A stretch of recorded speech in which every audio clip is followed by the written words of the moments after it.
आज काफी देर हो गई है, बाबा नहीं आए। अरे बाबा आ गए आप? क्या हुआ, बड़े परेशान लग रहे हैं। अरे बेटा, बॉस ने कहा है इस महीने भी टारगेट ना पूरा हुआ तो जॉब से निकाल देगा। अरे बाबा, ऐसा कैसे कर सकते हैं वो? आप इतने सालों से उधर काम कर रहे हैं। अरे बेटा, कोई बात नहीं, मैं आपके ताया अब्बा के पास जा रहा हूँ, शायद वही मेरी कोई मदद कर दे। रुके बाबा, अजान हो रही है, नमाज पढ़कर चले जाइएगा। अरे आकर पढ़ लेंगे यार। तब तक कज़ा हो जाएगी। 2 वक्त की रोटी के लिए 5 वक्त की नमाज ना छोड़े बाबा। अच्छा बेटा, मैं नमाज पढ़कर ही चला जाता हूँ। सुभान अल्लाह, सुभान अल्लाह। अरे ये कॉल किसकी आ रही है? बॉस की कॉल? बाबा, आपके बॉस की कॉल आ रही है।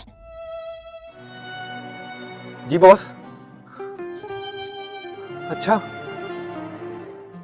शुक्रिया बॉस। क्या हुआ बाबा?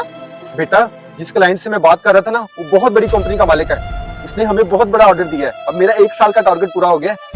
सच में, अगर सजदे में अल्लाह के सामने झुक जाए तो फिर किसी और के सामने झुकने की जरूरत नहीं पड़ती बाबा। अगर आपको हमारी ये वीडियो अच्छी लगे तो शेयर लाजमी कीजिएगा